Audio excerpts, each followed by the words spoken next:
book series that I started and have not finished, which I honestly didn't think there was going to be that many until I started pulling them off my bookshelves. And then I realized that actually I have quite a few more than I had realized, and these are only ones that I have purchased. So there could very easily be some that I checked out from the library and didn't circle back around to.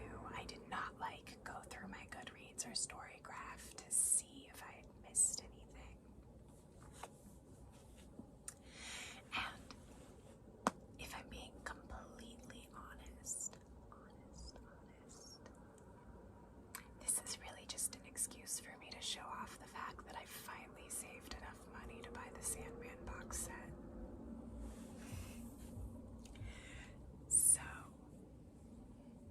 I'm going to show that off first. It's heavy, so I'm not going to be able to hold it up the whole time. But there it is.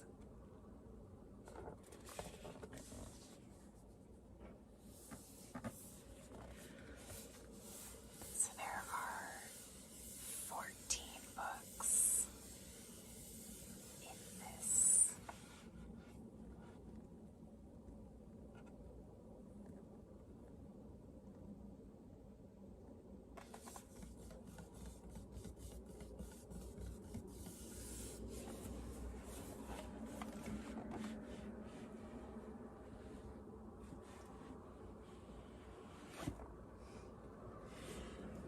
And it's quite heavy, so I'm going to set it down now. So far, I have read the first 3. So that is Preludes and Nocturnes, The Doll's House, and Dream Country. So if you're watching the TV show on, what is it, Amazon? Netflix? I don't even remember, gosh. Probably Amazon, because they also did the radio drama. So that TV show covers Preludes and Nocturnes and The Doll's House. In Dream Country, we have 4 essentially one-shot, one-issue stories. So the first 2 were also in the TV show. The story with the muse and the author, and the episode about the cats are in here. And then it also includes 2 other stories. And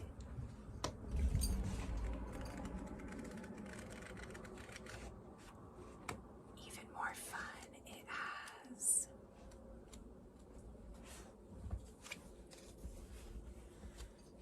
a script for the comic.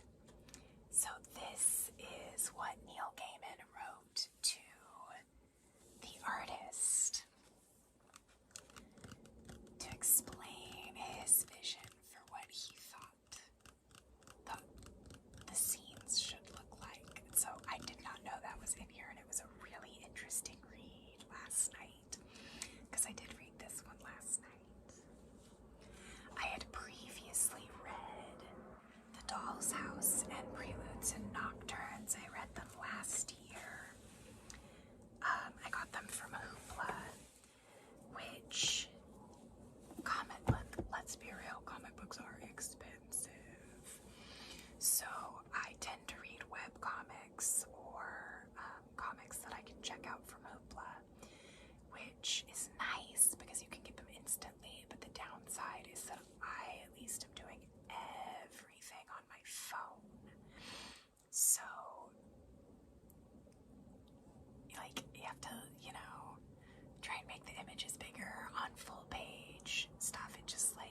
fussy.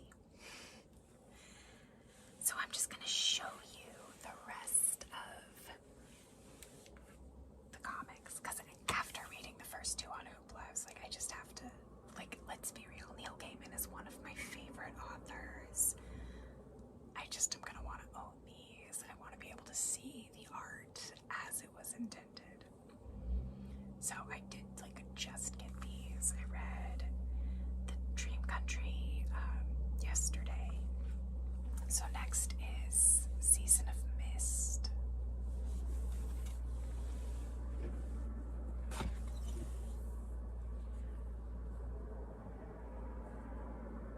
A Game of You.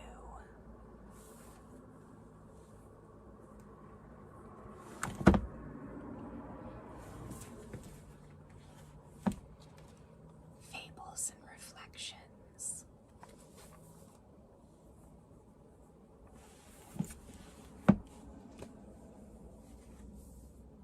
Brief Lives.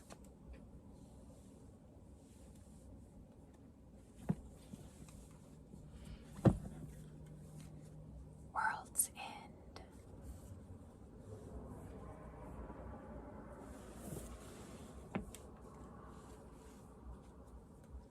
The Kindly Ones. Just the name gives me shivers. It just sounds like it's gonna be creepy.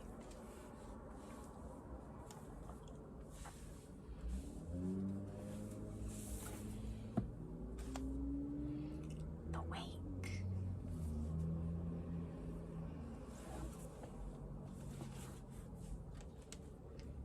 Endless Nights.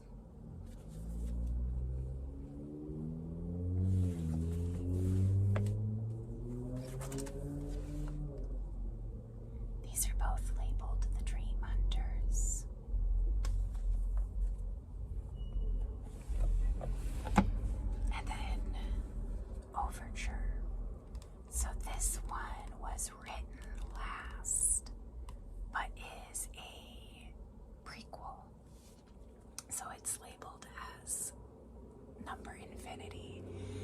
And I'm going to read it last because that's the written order.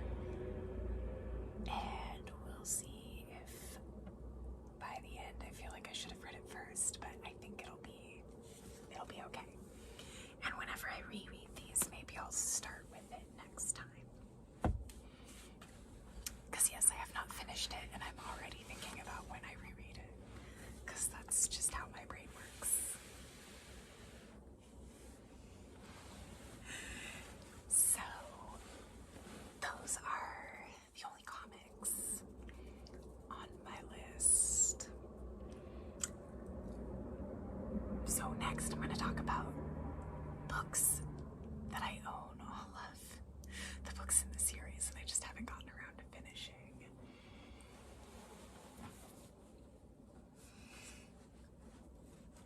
The Daevabad trilogy. So I read City of Brass last year.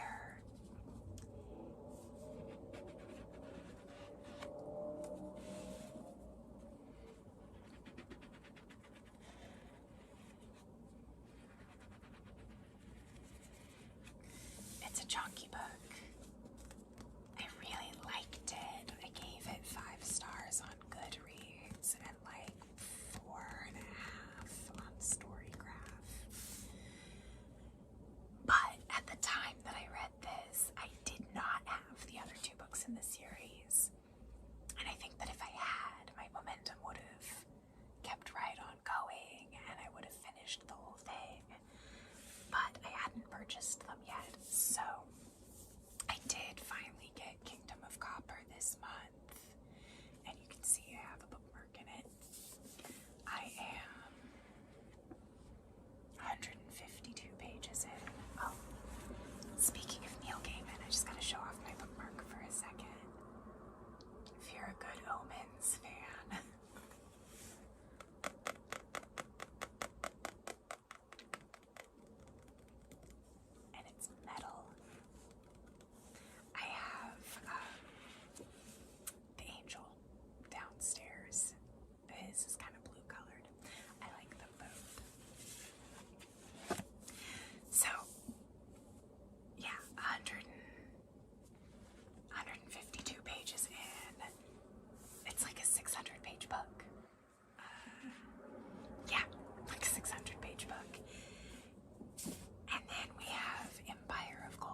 is a trilogy, whether it needs to be or not. And if it is a trilogy, all of a sudden they're coming out with a fourth book.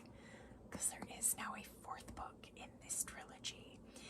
And even though I loved City of Brass, I liked it enough that I picked up the other 2 books.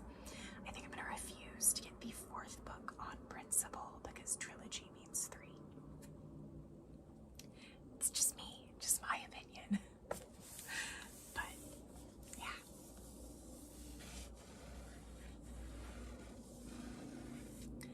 So I am making my way through these. I did sort of briefly. I started Kingdom of Copper last week and I finished like 3 other books between starting this. I started and finished like 3 other books between starting this and now because the politics in here is like really dense. And I'm finding that I don't remember City of Brass super well, and so it like kind of took me the first 150 pages to get my feet back underneath me. And frankly, I am tired. It's been a hard work week.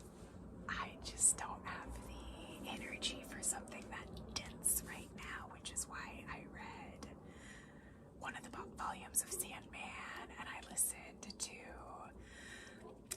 Jonathan Van Ness. I listened to his audiobook. Love that story.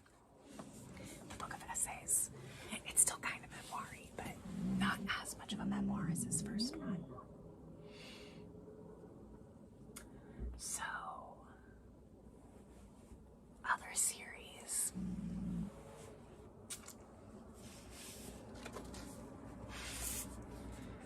A Dirty Job.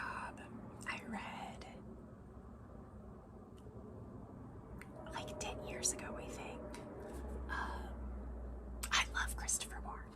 Absolutely adore. I mean, I've got an impressive stack, if I do say so myself. I actually think I'm only missing 2 of his books. So when I read A Dirty Job,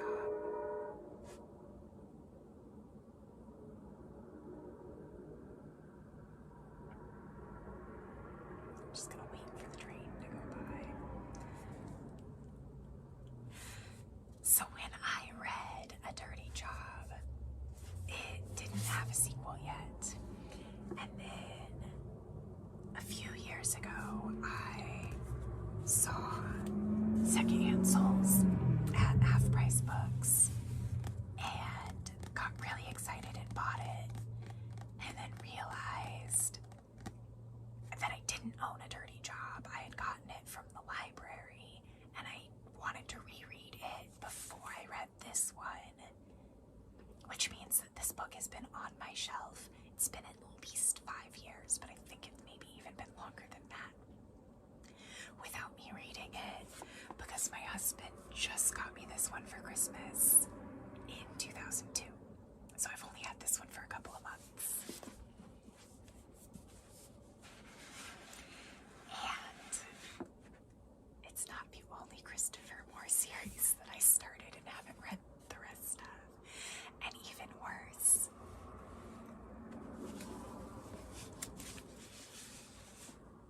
there are 3 books in this one, and I have read the first one and the third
reason that I have not read this book yet is that I have not read The Merchant of Venice yet.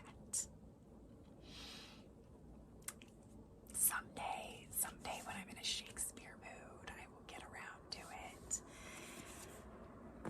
But I did read Shakespeare for Squirrels, which is the third book in this series. Because this one is based on A Midsummer Night's Dream, which is my all-time absolute, hands down, favorite Shakespeare play. Not just the caveat that it's my favorite Shakespeare, it is one of my favorite plays. I find it highly entertaining. I've got very fond memories of a high school production of A Midsummer Night's Dream. I just really enjoy it. So Shakespeare for Squirrels made me laugh uproariously. And it does start off after whatever happened in The Serpent of Venice. But after like the first 5 pages, it kind of ceased to matter that I hadn't read book 2 in the series. But this year, it's my goal. This year I will read Merchant of Venice and The Serpent of Venice. So another author that I have started multiple series and not finished them yet is Becky Chambers, who I think might be a newly discovered favorite for me. So I started the Wayfarer series. The first one is A Long Way to a Small Angry Planet. And a friend of mine has my copy, so I can't hold that one up for you. And I absolutely adored it. And then I didn't get the second one for a while. There's a theme here.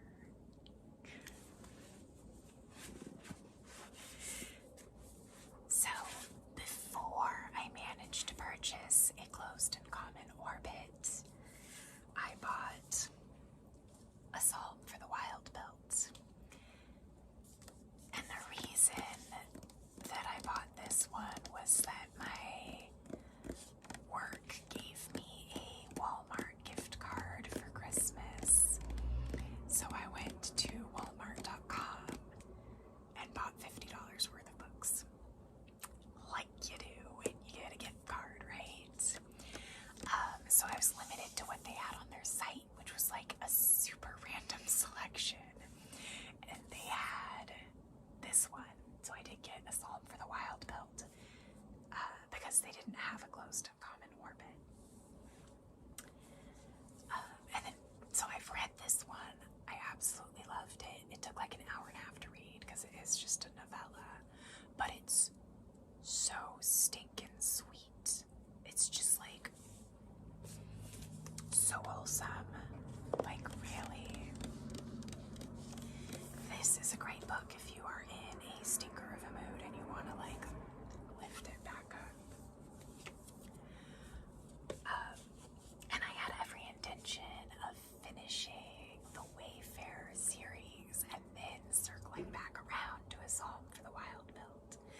So I bought A Closed and Common Orbit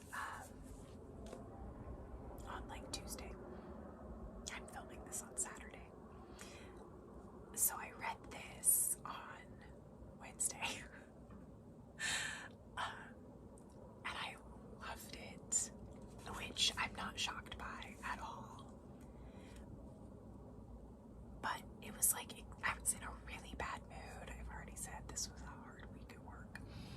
So I was looking for things that were gonna like, you know, get my energy back up.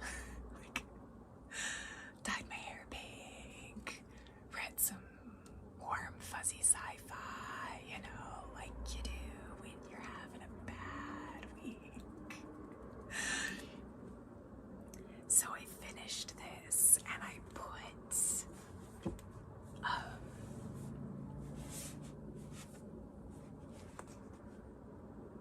Record of a Spaceborne Few, The Galaxy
more minutes.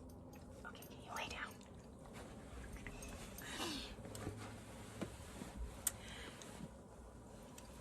Okay, so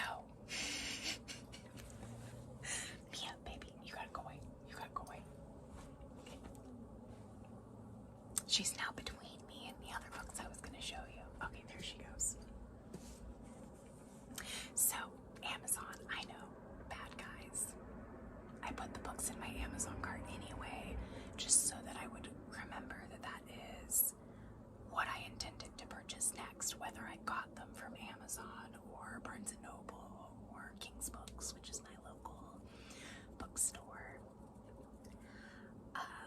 But then my husband, because he's absolutely amazing, knew that I was having a bad week and saw that I had put books in the Amazon cart and he bought them for me because he is such a sweetheart. So now I have them all. So chances are very good that I will finish both of those series within the next like 2 weeks. Because I think I'm still putting off finishing the Daevabad trilogy because I'm intimidated.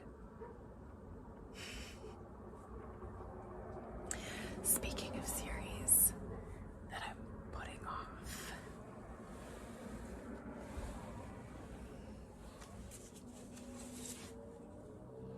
okay, here's the thing. I really liked Black Sun. I thought this book was really good. And at the time that I finished it, oh my god, that cliffhanger. Ugh. The cliffhanger just about killed me. Like, how do you leave a book? No, okay. No spoilers. So I loved this book. I was so excited to finish reading it that I pre-ordered Fevered Star. Like, this might be the only book that I have ever pre-ordered. Usually I just write down that I want to buy them, and then that's as far as I get. But I pre-ordered this one a year ago, and I haven't read it yet.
I just didn't care at the end of the book. And this is a thing that absolutely drives me nuts. This was perfectly fine as a standalone story. Totally good. Like, just end it where it ended. The story is done. We're all good. And instead, it is a trilogy. And not everything needs to be a trilogy. It just doesn't. It doesn't need to be a trilogy. Just write standalone books, and they don't need to be 700 pages long. So you're getting some of my bookish pet peeves in this video, I guess. That's, sorry, just the mood that I'm in. I'm trying to keep things like, fairly upbeat and positive on this channel because I want this to be someplace restful and soothing for people, but turns out I'm getting a little bit worked up. Sorry. So we're gonna end this video with one last series, and this one is gonna be on a totally positive note. Excuse me. So the last series that I want to talk about today is the Vampire Knitting Club series by Nancy Warren. This is a paranormal, cozy mystery series, and I have been a lifelong knitter. Literally, actually don't remember not knowing how to knit because I was so young when my grandma taught me. So I tend to pick up books about knitting. Usually I get them from the library because usually they're not things that I'm gonna like cherish and reread because I know that they're gonna be silly fluff, and that's totally okay. Totally love the silly fluff. Not everything has to be, the most epically beautiful book ever written. Sometimes you just need to relax. Cozy mysteries are one of my favorite ways to do that.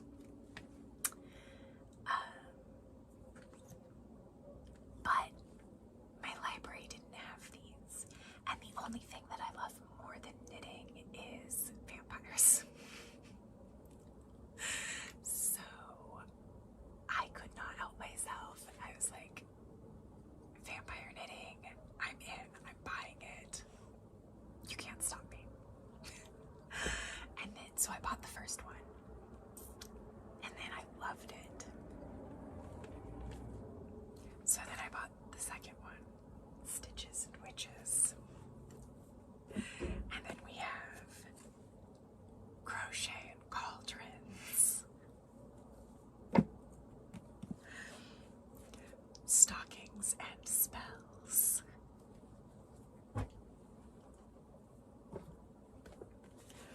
Pearls and Potions, and Fair Isle and Fortunes.